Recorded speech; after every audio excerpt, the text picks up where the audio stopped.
नमस्कार। SPT news में आपका स्वागत है। पेश है 6 सितंबर शनिवार दोपहर 3:15 राजस्थान के विभिन्न शहरों की 15 बड़ी खबरें। सबसे पहले एक नजर डालते हैं आज की हेडलाइंस पर। दिवाली धमाका, 1 करोड़ 20 लाख कर्मचारियों का तोहफा। राजस्थान में आंगनबाड़ी बच्चों की शिक्षा संवारेंगे सरकारी स्कूल के शिक्षक, नया आदेश जारी।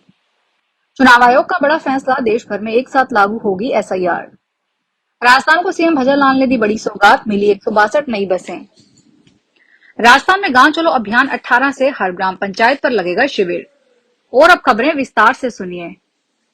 भारत में त्योहार का मौसम शुरू हो चुका है और इसी बीच केंद्र सरकार ने अपने 1 करोड़ 20 लाख से ज्यादा कर्मचारियों और पेंशनरों को बड़ा तोहफा देने की तैयारी कर ली है। दिवाली से पहले सरकार महंगाई भत्ते और महंगाई राहत में 3% की बढ़ोतरी करने जा रही है। इसका सीधा असर लाखों परिवारों की जेब पर पड़ेगा। डीए में यह बढ़ोतरी जुलाई 2025 से लागू होगी और कर्मचारियों व पेंशनरों को 3 महीने का एरियर भी मिलेगा। आंगनबाड़ी केंद्रों के बच्चों की प्रारंभिक शिक्षा को और मजबूत बनाने के लिए शिक्षा विभाग ने बड़ा कदम उठाया है। शासन सचिव के आदेश के बाद शिक्षा निदेशालय ने ताजा निर्देश जारी किए हैं, जिनमें स्पष्ट किया गया है कि अब सरकारी स्कूलों के शिक्षक आंगनबाड़ी केंद्रों के 5 से 6 साल के बच्चों को पढ़ाएंगे।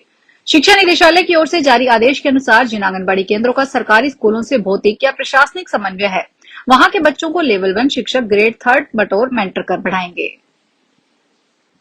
बिहार में विधानसभा चुनाव से पहले एसआईआर को लेकर मचे विवाद के बीच चुनाव आयोग ने बड़ा फैसला लिया है। आयोग ने कहा कि पूरे देश में एक साथ इसे लागू किया जाएगा। इसको लेकर 10 सितंबर को दिल्ली में चुनाव आयोग के मुख्य चुनाव अधिकारियों के साथ बड़ी बैठक होगी। एसआईआर में भारतीय नागरिकों को शामिल करने के लिए अतिरिक्त दस्तावेजों का भी चुनाव आयोग ने सुझाव मांगा है।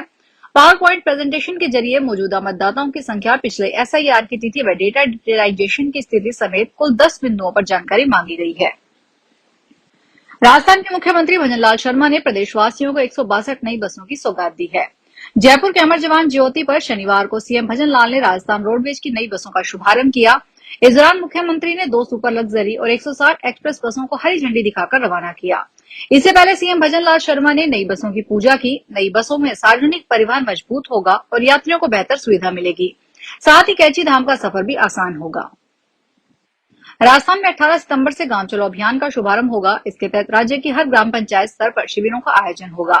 अभियान तब तक चलेगा जब तक प्रत्येक पंचायत समिति क्षेत्र की सभी ग्राम पंचायतों में शिविर आयोजित नहीं होते।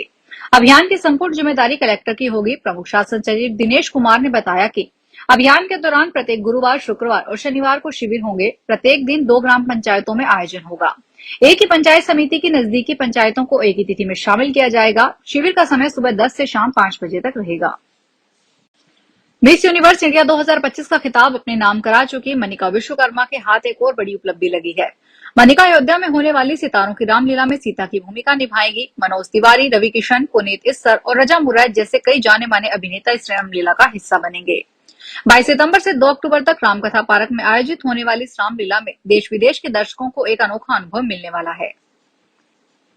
इंटरनेट की तेज रफ्तार पहुंच से यहां लोगों की जिंदगी आसान बनाई है, वहीं साइबर अपराधों ने भी तेजी से पांव पसारे हैं।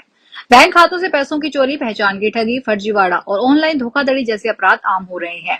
ऐसे में शिक्षा विभाग ने बड़ा कदम उठाते हुए निर्णय लिया है कि अब स्कूली पाठ्यक्रम में साइबर सुरक्षा को अनिवार्य रूप से शामिल किया जाएगा। शिक्षा विभाग का मानना है कि अगर विद्यार्थी कम उम्र से साइबर अपराधों की बारीकियों और उनके बचाव के उपायों को समझेंगे तो वे स्वयं सुरक्षित रहेंगे और समाज के अन्य लोगों को भी जागरूक कर सकेंगे।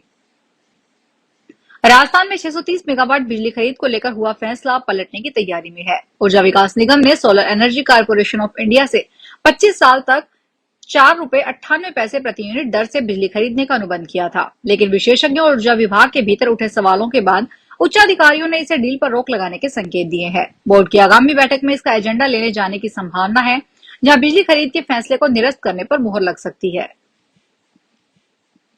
इस वीकेंड पर सीकर जिले में स्थित विश्वविख्यात बाबा खाटू श्याम मंदिर में आज रात 10 बजे से 43 घंटे के लिए दर्शन नहीं हो सकेंगे। 43 घंटे तक मंदिर बंद रहेगा। अब दर्शन 8 सितंबर की शाम 5 बजे से ही शुरू होंगे। इस संबंध में मंदिर कमेटी ने आदेश जारी किया है। श्याम मंदिर कमेटी के मंत्री मानवेंद्र सिंह चौहान के अनुसार 7 सितंबर को चंद्र ग्रहण होने और 8 सितंबर को बाबा श्याम का तिलक होने के कारण 6 सितंबर की रात 10 बजे से 8 सितंबर की शाम 5 बजे तक 43 घंटे तक मंदिर में दर्शन बंद रहेंगे। ऑपरेशन सिंदूर के बाद अमेरिकी राष्ट्रपति डोनाल्ड ट्रंप ने भारत पर सख्त रूख अपनाया था। वहीं अब ट्रंप के तेवर भी नरम पड़ने लगे हैं। उन्होंने भारत अमेरिका के रिश्तों को बहुत खास बताया है। साथ ही उन्होंने कहा कि प्रधानमंत्री नरेंद्र मोदी हमेशा उनके दोस्त रहेंगे। ट्रंप ने कहा कि पीएम मोदी के कुछ फैसले मुझे पसंद नहीं आए थे, लेकिन इसका मतलब यह नहीं है कि हम दोस्त नहीं रहेंगे।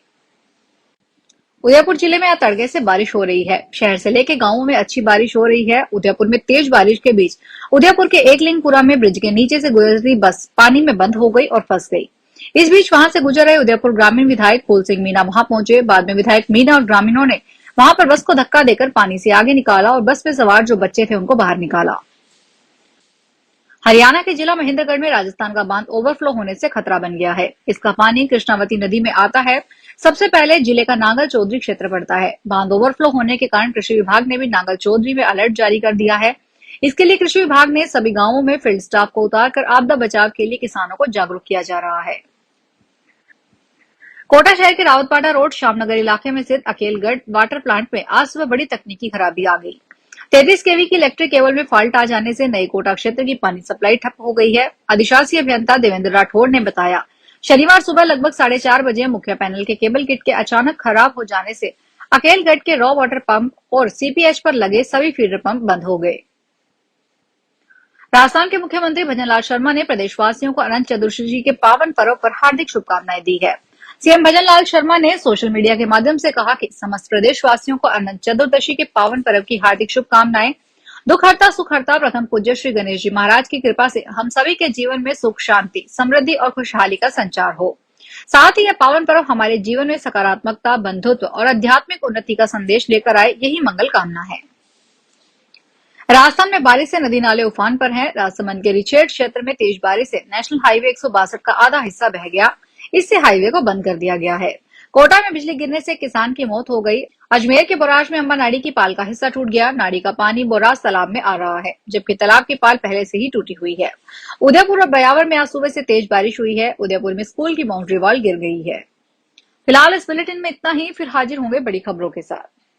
अगर आप भी अपने आसपास की छोटी बड़ी और महत्वपूर्ण खबरों से अपडेट रहना चाहते हैं तो सब्सक्राइब कीजिए हमारे चैनल एसपीटी न्यूज को और प्रेस कीजिए बेल आइकन पर।